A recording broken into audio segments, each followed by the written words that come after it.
This is pretty loose.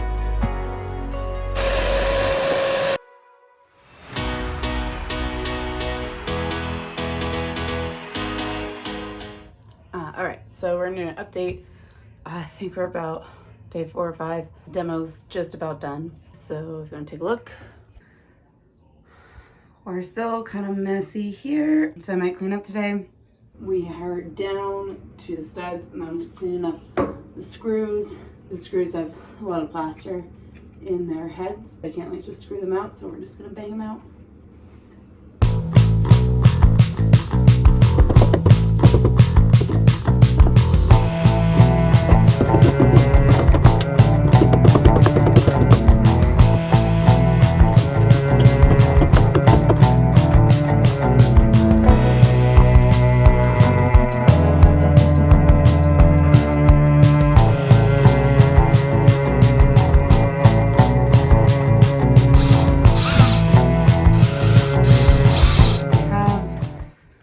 The nails all taken off, the nails and screws off of the studs here. We have a new plumbing replaced behind the shower.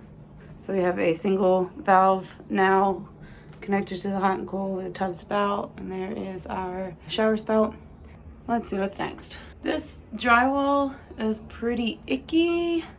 I don't know what I'm gonna do about this yet, and I also am not sure what to do about this drywall yet. I couldn't save any of that. This is pretty loose, like all the way loose, so I need to reattach that so I can have support for drywall and the concrete backer board.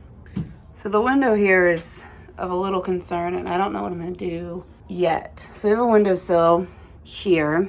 We have concrete, and then the windowsill and like a caulk line in between.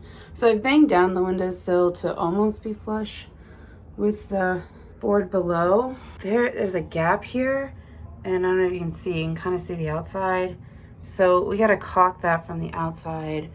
But it looks like they had put tile in this gap up to right here. This is a piece of plywood, and then we also have a lip up here. There's just a lot going on. All right, my plan was to just completely tile around the window and then use my accent tile inside the window. And I need to figure out how to fill these gaps and this gap here. I'm not sure what I'm doing yet. Okay, here's the plan. We have 2 2x4s here. We have drywall that comes up across both of them because all of this was drywall up here before. I'm gonna keep this drywall. I'm gonna cut off the strip of drywall that's on the inner board. This is kind of loose, so I'm gonna screw that in a little bit more, make it more secure. And then the plan is we're gonna add another little thing of drywall to attach to this 2x4, and then this 2x4 is going to be where the concrete board is going to start. Down here, this board is broken, so I'm going to add another 2x4 down here for connecting the concrete board, and then my plan is I'm going to put the concrete board up here, which is about 2 feet. This one's going to be a little different. It's a little weird, honestly. Okay, we have a board down here, this one here, and then we have this board, which is also pretty loose and not attached to anything. So I'm gonna add another 2x4 in here, and then that's going to line up with this side of the drywall. So this is where the drywall's gonna start. I'm gonna remove this 2x4. I'm gonna cut off all that, and then I'm going to put 2 2x4s in here. One for the drywall, which I'm gonna slide behind this drywall, and then I'm gonna put a new one here for the concrete backer board. And we'll see if that works.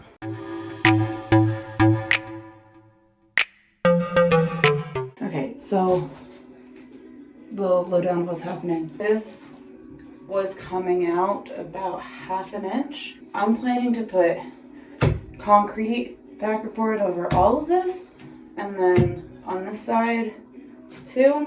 So I wanted it completely flush. This is not the best thing that I think I could have done. But I had this big guy, so I ran it along as best I could to get a basic cut, and then I had my multi-tool, which I used to get off the rest of it.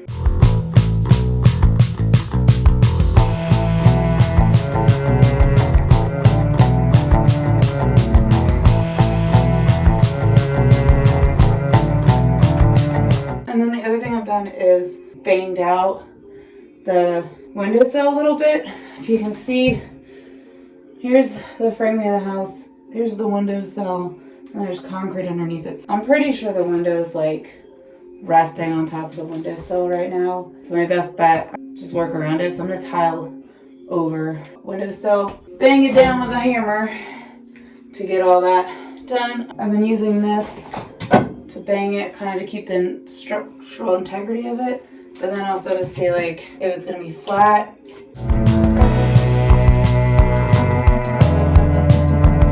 It's not perfect, but I kind of want to be done, so.